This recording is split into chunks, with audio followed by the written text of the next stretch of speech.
नमस्ते बच्चों, Prince coaching classes के यूट्यूब चैनल पर आपका हार्दिक स्वागत है। आज की इस क्लास में कक्षा 9 एनसीईआरटी गणित प्रश्नावली 7.4 त्रिभुज के सवाल नंबर 4, 5 और 6 को हल करेंगे। आपको ये सवाल ध्यान से समझने हैं और इस प्रश्नावली की ये आज आखिरी क्लास होगी। इसके बाद हम अगली प्रश्नावली शुरू करेंगे। तो देखो सवाल नंबर 4, बच्चों ध्यान से समझना, बहुत ही आसान सवाल है। ए बी और सी डी क्रमशः एक चतुर्भुज ए बी सी डी की सबसे छोटी और सबसे बड़ी भुजाएं हैं। देखिए आकृति, बच्चों में यहाँ आकृति दे रखी है। इसमें चतुर्भुज ए बी सी डी में ए बी सबसे छोटी भुजा है और सी डी सबसे बड़ी भुजा है। ये वाली भुजा सबसे छोटी है और ये वाली भुजा सबसे बड़ी है। दर्शाइए कि सिद्ध करना है कोण ए बड़ा है कोण सी से। कोण ए कोण सी से बड़ा है, मतलब ये वाला कोण बड़ा है और ये वाला कोण छोटा है। हमें सिद्ध करना है कि ये बड़ा है और ये छोटा है, ठीक है। फिर कोण बी बड़ा कोण डी है, मतलब कोण बी, ये वाला कोण बी बड़ा है और ये वाला कोण डी छोटा है। ये हमें सिद्ध करना है, ठीक है। तो देखो बहुत ही आसान है, ध्यान लगाना। सबसे पहले तो जो सवाल में दे रखा है वो लिख देंगे। दिया हुआ, बताओ क्या दिया हुआ है। चतुर्भुज ए बी सी डी में चतुर्भुज, ठीक है, चतुर्भुज ए बी सी डी में, ठीक है, क्या है, ए बी सबसे छोटी भुजा, सबसे छोटी भुजा, तथा दूसरी सी डी सबसे बड़ी भुजा, बड़ी भुजा है, ठीक है ना। ये में दे रखा है। अब लिखो जो सिद्ध करना है, हमें करना है सिद्ध। क्या सिद्ध करना है, देखो कोण ए बड़ा है कोण सी से, और दूसरा क्या सिद्ध करना है कि कोण बी बड़ा है कोण डी से। ये सिद्ध करना है मैं दो चीजें, ठीक है। तो देखो हमने बच्चों पर में पढ़ी थी कि बड़े कोण के सामने वाली भुजा बड़ी होती है और छोटे कोण के सामने वाली भुजा छोटी होती है, या बड़ी भुजा के सामने वाला कोण बड़ा होता है और छोटी भुजा के सामने वाला कोण छोटा होता है। लेकिन ये नियम कब लगते हैं, जब आकृति त्रिभुज की हो। यहाँ त्रिभुज की आकृति नहीं है, इसलिए हम क्या करेंगे, यहाँ पर त्रिभुज बनाएंगे और इसके लिए हम रचना करेंगे। क्या करेंगे बच्चों, रचना, क्योंकि ये जो बड़े और छोटे के नियम लग रहे हैं ये त्रिभुज में लगते हैं, तो त्रिभुज बनाएंगे हम। अब त्रिभुज बनाने के लिए ए को मिलाएंगे सी से। ए को किससे मिलाएंगे, सी से। देखो ए को सी से मिलाते त्रिभुज बन गए, आपके बन गए, और हमें इन दोनों कोणों को ज्ञात करना है, ठीक है। तो हमने क्या रचना की, हमने ए सी को मिलाया, ए सी को मिला दिया हमने, ठीक है। अब ये जो कोण मिलाते कोण डिवाइड हो गए ना, तो इनके नाम दे देंगे हम, जैसे 1 नंबर, ये 2 नंबर, ये 3 नंबर और ये 4 नंबर, ठीक है, दे दिया। अब देखो अब करेंगे सवाल को हल। तो यहाँ करेंगे उत्पत्ति। देखो ध्यान देना बेटा, बहुत ही आसान क्वेश्चन है। देखो सबसे पहले इस त्रिभुज में देखेंगे ए बी सी, क्या लिखेंगे, त्रिभुज ए बी सी में, ठीक है। अब देखो इसमें हमसे सवाल में कहा है कि ए बी सबसे छोटी भुजा है ना, ये सबसे छोटी है, मतलब इस भुजा से भी छोटी होगी। तो ये वाली भुजा छोटी है और ये वाली भुजा बड़ी है। तो यहाँ लिखेंगे बी सी भुजा बड़ी है किससे, ए बी भुजा से। क्यों है, क्योंकि हमें सवाल में दिया हुआ दे रखा है ना कि ए बी सबसे छोटी भुजा है, मतलब ये जो तीनों भुजाएं इन सबसे छोटी है, तो ए बी इस भुजा से भी छोटी होगी, है ना, इस भुजा से भी छोटी होगी ए बी, ठीक है, ये हमने लिख दिया। अब देखो बड़ी भुजा के सामने वाला कोण बड़ा और छोटी भुजा के सामने वाला कोण क्या होता है, छोटा होता है। हमने पर में पढ़ी है। तो बीसी भुजा के सामने वाला कोण, तो बीसी भुजा के सामने कोण नंबर 1 बड़ा होगा किससे, ए बी भुजा के सामने वाले कोण नंबर 3 से, कोण नंबर 3 से, ठीक है, होगा। कारण क्या लिखोगे, चूंकि बड़ी भुजा का सम्मुख कोण क्या होता है, बड़ा होता है। बड़ी भुजा का सम्मुख कोण क्या होता है, बड़ा होता है, ठीक है। और इसे मान लेंगे हम समीकरण नंबर 1, ठीक है, उधर नाम दे देना आप, समीकरण नंबर 1 मान लेंगे, हो गया। अब देखेंगे ये वाला त्रिभुज, ठीक है। इसी जैसे इसमें क्या वैसे इसमें देखना, त्रिभुज ए सी डी में यहाँ लिखेंगे त्रिभुज ए सी डी में। अब देखो बेटा ए सी डी में, ए सी डी ये वाली भुजा सबसे बड़ी है, हमें सवाल में दे रखा है, तो ये वाली भुजा इस भुजा से भी क्या होगी, बड़ी होगी, मतलब सी डी किससे बड़ी होगी, ए डी से। तो हम यहाँ लिखेंगे सी डी जो भुजा है वो बड़ी है किससे, ए डी से, क्योंकि हमें सवाल में दिया हुआ है कि सी डी सबसे बड़ी है। अगर ये सबसे बड़ी है तो ये इससे भी बड़ी होगी, ठीक है। अब वही नियम, सबसे बड़ी भुजा, बड़ी भुजा के सामने वाला कोण बड़ा और छोटी भुजा के सामने वाला कोण छोटा। तो सी डी भुजा के सामने कौन सा कोण है, सी डी भुजा के सामने कोण नंबर 2 होगा बड़ा, और ए डी भुजा के सामने कौन सा कोण है, कोण नंबर 4 होगा छोटा। कोण नंबर 4 होगा छोटा, कारण क्या लिखोगे, कारण ये लिखोगे सेम यहाँ पर, ठीक है। आपको लिखना है कारण कि बड़ी भुजा का सम्मुख कोण क्या होता है, बड़ा होता है। आगे समझ में बात, और इसे हम दे देंगे समीकरण नंबर 2, ठीक है। अब आपको कुछ नहीं करना, समीकरण 1 व 2 को जोड़ना है। तो यहाँ लिखो समीकरण नंबर 1 व 2 को जोड़ने पर, जोड़ना है आपको, ठीक है। अब समीकरण 1 व 2 में देखो, आगे वाला आगे जोड़ना है, पीछे वाला पीछे जोड़ना है। तो देखो यहाँ कोण नंबर 1 में जुड़ेगा कोण नंबर 2, ठीक है। अब ये वाला चिन्ह आ जाएगा, और कोण नंबर 3 में जुड़ेगा कोण नंबर 4, ठीक है। अब देखो कोण नंबर 1 व 2 को जोड़ो, देखो ये 1 और ये 2, अगर इन दोनों को जोड़ते तो पूरा ये वाला कोण बनता है, ये बनता है ए, इन दोनों को जोड़ते पूरा कौन सा बनेगा, ए। भाई ये वाला और ये वाला जुड़ेगा तो ए बन जाएगा, तो ये हो जाएगा कोण नंबर ए, बड़ा है। अब 3 व 4, ये 3 और ये 4, पूरा कोण बनेगा, और कोण क्या हो जाएगा, कोण हो जाएगा आपके सी। तो देखो क्या सिद्ध करना था, यही सिद्ध करना था, इति सिद्धम। तो एक तो हमने सिद्ध कर दिया, अब दूसरा भी हमें सिद्ध करना है, ठीक है। अब बच्चों अगर ये दोनों कोणों को हमें सिद्ध करना है तो यहाँ भी हमें रचना करनी पड़ेगी, ठीक है। तो रचना क्या करेंगे, यहाँ बी को किससे मिलाओ, डी से, बी को किससे मिलाओ, डी से। पहले मैंने रचना इसलिए नहीं की क्योंकि आपके समझ में नहीं आता इसलिए, ठीक है। तो एक रचना हमने और की, क्या की, बी डी को मिलाया, बी डी को मिलाया। अब मिलाने पर कोण डिवाइड हो गए। अब यहाँ भी कोणों के नाम, जैसे यहाँ 4 थे तो 5, 6, 7 और ये हो गया 8, ठीक है ना, हो गया। अब यहाँ भी हमें सेम जैसे इसमें किया वैसे इसमें करना है। देखो यहाँ भी 2 त्रिभुज बनेंगे, एक तो ये वाला ए बी डी है ना, और एक ये वाला बी सी डी। तो इन दोनों त्रिभुजों को हमें इसी की तरह हल करना है। तो देखो यहाँ कर देता हूँ मैं, ध्यान देना आप, बहुत ही सिंपल है, ठीक है। तो देखो यहाँ पर पहले लेंगे त्रिभुज कौन सा, ए बी डी से। अब देखो बेटा ए बी डी, इसमें बताओ ये ए बी भुजा क्या है, सबसे छोटी है, तो ये ए बी भुजा इस भुजा से भी क्या होगी, छोटी होगी। तो क्या होगी, ए डी तो बड़ी है और ए बी क्या है, छोटी है। तो ए डी किससे बड़ी है, ए बी से, क्यों, हमें ये सवाल में दिया हुआ, दे रखा है ना, ठीक है। सवाल में दिया हुआ है कि ये सबसे छोटी भुजा है। अब वो नियम, बड़ी भुजा का सम्मुख कोण बड़ा और छोटी भुजा का सम्मुख कोण छोटा। तो ए डी का सम्मुख कोण 6 नंबर, कोण नंबर 6 बड़ा होगा। ए बी का सम्मुख कोण नंबर 8 से, ठीक है। कारण क्या लिखोगे, सेम ये कारण आप यहाँ भी लिखोगे, बड़ी भुजा का सम्मुख कोण बड़ा होता है, ठीक है, हो गया। अब इसी प्रकार ये वाला त्रिभुज देखो, त्रिभुज क्या नाम है, क्या नाम है त्रिभुज का, ये बी सी डी से।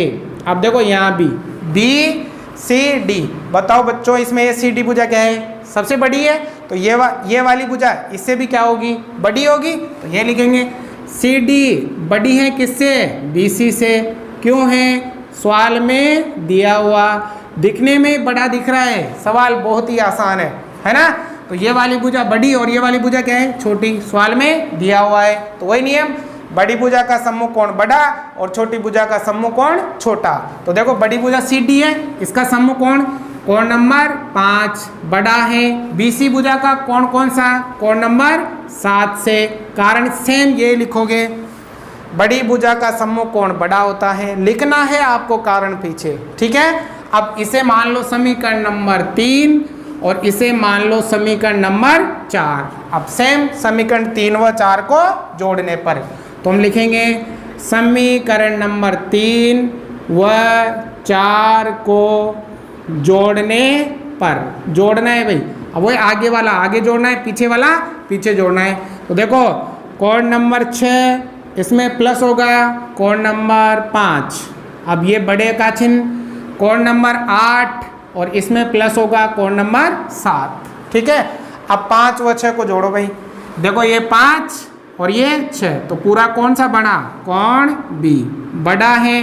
8 और 7 को जोड़ो तो पूरा कौन सा बना, डी। तो ये कोण डी से क्या सिद्ध करना था, यही सिद्ध करना था, इति सिद्धम। तो बिल्कुल समझ में आ गया होगा, आसान सवाल था। उतारो सवाल नंबर 5। ध्यान से समझना बच्चों, ये दोनों सवाल भी आसान है। तो देखो आकृति में पी आर बड़ा पी क्यू है। इस आकृति में पी आर ये वाली भुजा बड़ी है और ये वाली भुजा छोटी है, और पी एस कोण क्यू पी आर को समद्विभाजित करता है। पी एस ये जो पी एस है ये इस कोण क्यू पी आर मतलब इस कोण का समद्विभाजन कर रहा है, मतलब इस कोण को 2 बराबर भागों में बांट रहा है। मतलब कोण नंबर 1 और कोण नंबर 2 क्या है, आपके बराबर हैं। ठीक है, इस कोण का समद्विभाजन हो रहा है। ये वाली भुजा बड़ी है और ये वाली भुजा छोटी है। सिद्ध कीजिए कि कोण P S R, P S R मतलब ये वाला कोण बड़ा है कोण P S Q, P S Q इस वाले कोण से, मतलब ये वाला कोण बड़ा है और ये वाला कोण क्या है, छोटा है। ये हमें सिद्ध करना है। एक बार फिर समझो, इस आकृति में पी आर तो बड़ी है और पी क्यू छोटी है, और इस कोण का ये पी एस समद्विभाजन कर रही है, मतलब 2 बराबर भागों में बांट रही है। तो हमें सिद्ध करना है कि ये वाला कोण बड़ा है और ये वाला कोण छोटा है। तो देखो सबसे पहले तो लिखो जो सवाल में दे रखा है, दिया हुआ। बताओ बेटा क्या दिया हुआ है, लाइक ठोको यार, लाइक तो तुम करते नहीं हो। और इन वीडियो को शेयर करो ताकि और भी बच्चे हमसे जुड़ सके। ठीक है, और किसी प्रकार की कोई प्रॉब्लम हो तो कमेंट में लिख दिया करो। अब देखो दिया हुआ, क्या दिया हुआ है, देखो ये लिख देंगे पी आर बड़ा है पी क्यू से। ठीक है, दूसरा ये P S Q P R का समद्विभाजन कर रही है, मतलब कोण नंबर 1 बराबर है कोण नंबर 2 के। ठीक है, क्योंकि कुछ कोण का समद्विभाजन हो रहा है ना। अब लिखेंगे जो हमें सिद्ध करना है, हमें करना है सिद्ध। देखो हो रहा, कोण पी एस आर बड़ा है कोण पी एस क्यू से। ठीक है, ये सिद्ध करना है। तो देखो उत्पत्ति में कैसे करेंगे, देखो ध्यान देना इधर, बिल्कुल इजी है। देखो बेटा त्रिभुज पी क्यू आर में ये वाली भुजा बड़ी और ये वाली भुजा छोटी, तो हम वही नियम लगाएंगे कि बड़ी भुजा का सम्मुख कोण बड़ा होगा और छोटी भुजा का सम्मुख कोण छोटा होगा। ठीक है, ये वाला बड़ा होगा और ये वाला क्या होगा, छोटा होगा। ठीक है, तो ये लिखेंगे हम त्रिभुज पी क्यू आर में। ठीक है ना, त्रिभुज पी क्यू आर में देखो क्या दे रखा है, ये रहा पी आर बड़ा है किससे, पी क्यू से। ये हमें सवाल में दिया हुआ दे रखा है ना कि ये वाली भुजा बड़ी और ये वाली भुजा छोटी, तो इस भुजा का सम्मुख कोण ये क्यों, कोण क्यों। ठीक है, बड़ा होगा किससे, पी क्यू के सामने कौन सा कोण, कोण आर से। ठीक है, क्यों होगा, कारण क्या लिखेंगे, बड़ी भुजा का सम्मुख कोण, सम्मुख कोण बड़ा होता है, बड़ा होता है। ठीक है, बड़ी भुजा का सम्मुख कोण क्या होता है, बड़ा होता है। समझ में आ गई बात। तो कोण क्यों किससे बड़ा होगा, कोण आर से। ठीक है, अब आपको क्या करना है, ये वाला कोण नंबर 1 ये दोनों बराबर है ना, तो ये वाला कोण हम दोनों तरफ जोड़ देंगे। जब हम दोनों तरफ कोई भी चीज़ जोड़ते हैं समान, तो इक्वेशन पर कोई फर्क नहीं पड़ता है। ठीक है, तो देखो यहाँ पर इक्वेशन नहीं कहेंगे, इसको असमीका कहते हैं। जब बीच में ये वाला तुलनात्मक चिन्ह आता है ना, ये बड़ा छोटा, तो असमीका बोलते हैं, है ना। तो देखो कोण नंबर 1 दोनों तरफ जोड़ देंगे, तो कोण क्यू में भी जोड़ेंगे कोण नंबर 1 और ये वाला चिन्ह रहेगा, और कोण आर में भी जोड़ेंगे कोण नंबर 1। ठीक है, जोड़ दिया अब दोनों में कोण नंबर 1। अब देखो कोण क्यू प्लस कोण नंबर 1 को तो हम ऐसा ही रहने देंगे। ठीक है, अब यहाँ कोण R प्लस, अब देखो कोण नंबर 1 और कोण नंबर 2 बराबर है, तो यहाँ कोण नंबर 1 की जगह कोण नंबर 2 लिख सकते हैं, तो ये हम लिख देंगे कोण नंबर 2। ठीक है, अब देखो ध्यान देना इधर, कोण Q प्लस कोण 1, कोण Q प्लस कोण 1, इस त्रिभुज में देखना PQS में कि त्रिभुज के अंदर बनने वाले दो कोणों का योग तीसरे कोण के बार बने 22 कोण के बराबर होता है। हमने पिछली जो प्रश्नावली पढ़ी थी 6, उसमें ये प्रमेय पढ़ी थी कि त्रिभुज का जो 22 कोण होता है ना, वो अंतराभिमुख कोणों के योग के बराबर होता है। यही कह सकते हैं कि त्रिभुज के अंदर बनने वाले दो कोणों का योग तीसरे कोण के बार बने 22 कोण के बराबर होता है, अर्थात कोण Q और कोण 1, इन दोनों कोणों का जो जोड़ है वो किसके बराबर होगा, इस कोण के बराबर होगा, PSR के बराबर। तो इन दोनों की जगह हम PSR लिख सकते हैं, तो यहाँ लिखेंगे कोण PSR, ये बड़ा है। अब इसी प्रकार इधर त्रिभुज PSR में देखो, यहाँ भी क्या है, कोण R और कोण 2, इन दोनों कोणों का जोड़ मतलब त्रिभुज के अंदर बनने वाले दो कोणों का योग तीसरे कोण के बार बने 22 कोण के बराबर होगा। मतलब कोण R और कोण 2 को जोड़ोगे ना, तो इन दोनों का मान PSQ के बराबर होगा। तो देखो कोण R और कोण 2 को जोड़ने पर कौन सा कोण बन सकता है, किसके बराबर होता है, PSQ के बराबर। तो कोण PSQ, और ये क्यों होगा, क्योंकि ये हो जाएगा अपने कौन से कोण, 22 कोण हो जाएंगे। ठीक है ना, 22 कोण है, इस वजह से ये हुआ। आपको क्या सिद्ध करना था, देखो ये सिद्ध करना था, इति सिद्धम। आ गया, तो बहुत ही सिंपल है, ध्यान से करोगे तो आसानी से समझ में आएगा। देखो PQR में ये वाली भुजा बड़ी और ये वाली भुजा छोटी, तो बड़ी भुजा का सम्मुख कोण बड़ा और छोटी भुजा का सम्मुख कोण छोटा हो गया। अब हम क्या किया, दोनों तरफ कोण नंबर 1 जोड़ दिया, आप चाहो तो 2 भी जोड़ दो, कोई फर्क पड़ने वाला नहीं है, दोनों तरफ जोड़ दिया, कोई फर्क पड़ने वाला नहीं है। अब यहाँ तो मैंने सेम लिखा, अब यहाँ कोण 1 और 2 बराबर है, तो 1 की जगह हमने 2 लिखा। अब इन दोनों कोणों का योग, इन दोनों कोणों का योग इस कोण के बराबर होगा, और इसी प्रकार इन दोनों कोणों का योग इस कोण के बराबर होगा, और यही हमें सिद्ध करना था, इति सिद्धम। अब देखो सवाल नंबर 6 और लास्ट सवाल है इस प्रश्नावली का, लाइक करते रहिए भैया आप। दर्शाइए कि एक रेखा पर एक दिए हुए बिंदु से जो उस रेखा पर स्थित नहीं है, जितने रेखाखंड खींचे जा सकते हैं उनमें लंब रेखाखंड सबसे छोटा होता है। तो देखो ध्यान से चित्र बनाएंगे फिर उसको सिद्ध करेंगे। देखो एक रेखा पर, मान लो ये एक रेखा है, ठीक है, और इस पर ये एक बिंदु है, ठीक है, और एक अन्य बिंदु से, मान लो ये एक अन्य बिंदु है, अब इस अन्य बिंदु से यहाँ पर एक लंब खींचा जाता है, मतलब 90 डिग्री का कोण, और इसी बिंदु से और एक रेखा खींची जाती है, ठीक है, मान लो ये यहाँ पर एक रेखा खींची गई। तो हमें सिद्ध करना है कि ये वाला जो लंब है, ये लंब, ये क्या होता है, सबसे छोटा होता है। तो जैसे हमने यहाँ रेखा का नाम दे दिया L, ठीक है, इस बिंदु का नाम दे दिया A, इसका नाम दे दिया B और इसका नाम दे दिया C, ठीक है, ये चित्र बन गया। देखो एक बार फिर दर्शाए कि एक रेखा पर, ये एक रेखा है, एक दिए हुए बिंदु से, ये मान लो A एक दिया हुआ बिंदु है, ठीक है, जो उस रेखा पर स्थित नहीं है, और एक अन्य बिंदु B जो इस रेखा पर स्थित नहीं है, जितने रेखाखंड खींचे जा सकते हैं, इससे बहुत सारे, जैसे ये एक रेखा है, ये एक अन्य बिंदु, इससे ये बहुत सारे रेखाखंड खींचे जा सकते हैं, है ना, ऐसे बहुत सारे।